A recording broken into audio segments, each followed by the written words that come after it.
सबको ओम शांति। आज के इस कार्यक्रम में हमारे बहुत ही सहृदय श्रोताओं, दर्शकों और हमारे प्रिय विद्यार्थियों का स्वागत है। हमारे प्रिय विद्यार्थी जो कि हमेशा से ही अपने अच्छे कार्यों के लिए प्रसिद्ध हैं और आसाम से लेकर के उत्तर प्रदेश तक अपने गुरुओं का नाम रोशन कर रहे हैं, तो सबके मेरी शुभकामनाएं। और न केवल आसाम उत्तर प्रदेश में पूरे भारतवर्ष में फैले हुए हैं और हमारे दर्शक वर्ग जो पूरे विश्व का, हमारे 100 दर्शकों में से 10 दर्शक हमारे भारत के बाहर के हैं, तो उनका भी मैं स्वागत करता हूं। और उम्मीद है कि ऐसे दर्शक से अपना पता भेजेंगे ताकि हम लोग एक बढ़िया से एक प्लेटफॉर्म बना सकें जुड़ने का, तो बहुत उत्तम होगा। तो आज के इस कार्यक्रम में हम आलोक धनवा, जो कि उनके काव्य संग्रह दुनिया रोज बनती है और एकमात्र उनका काव्य संग्रह है, ऐसे एक महान कवि की एक महान रचना पतंग, जो कि सीबीएसई बोर्ड ने आपके इस पाठ्यक्रम में रखा है, पतंग कविता, तो उसका हम लोग देखेंगे, उसका भावार्थ देखेंगे, उसका वाचन देखेंगे और उस पाठ को समझने का प्रयास करेंगे।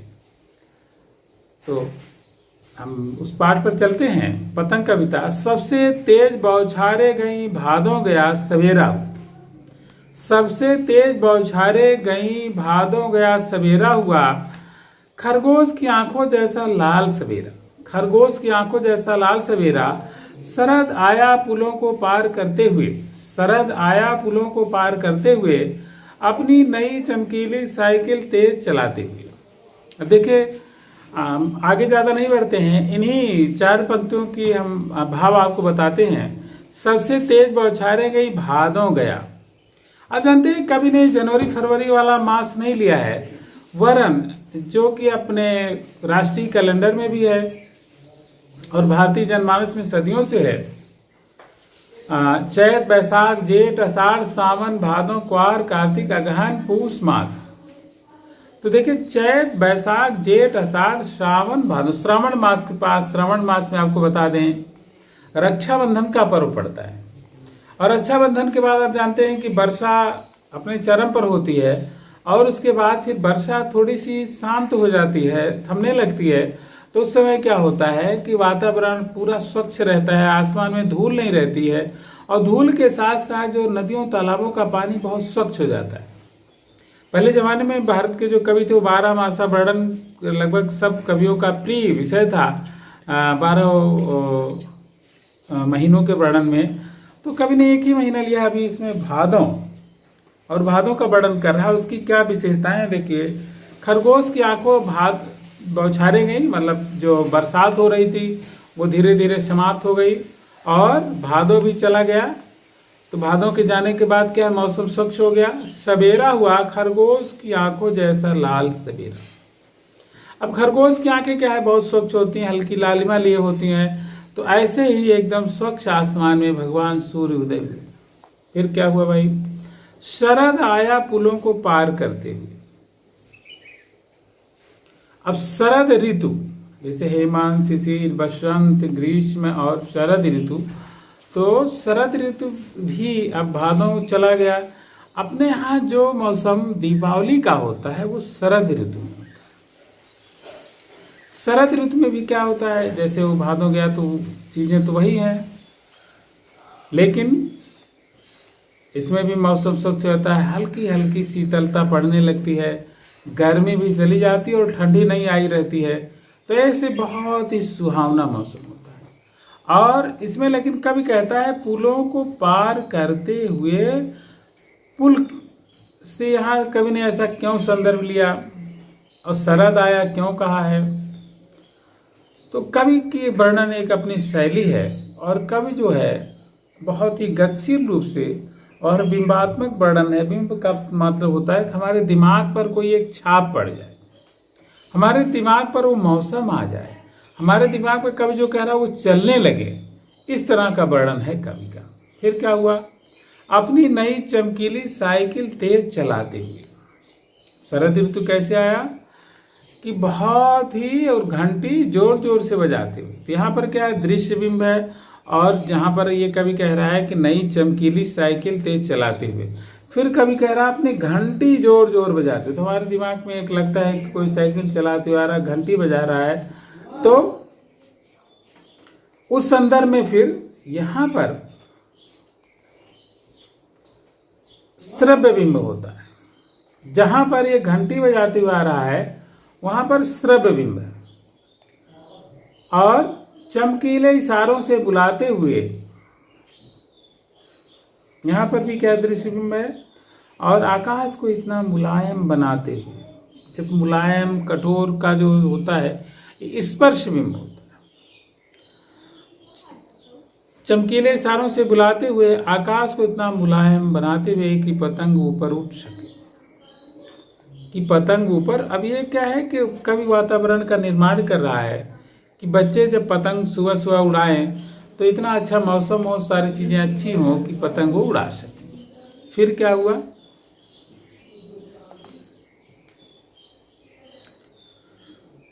चमकीले इशारों से बुलाते हुए और आकाश को इतना मुलायम बनाते एक पतंग ऊपर उड़ सके। आगे चलते हैं। दुनिया की सबसे हल्की और रंगीन चीज उड़ सके, दुनिया का सबसे पतला कागज उड़ सके, कि शुरू हो सके सीटियों, किलकारियों और तितलियों की नाजुक दुनिया।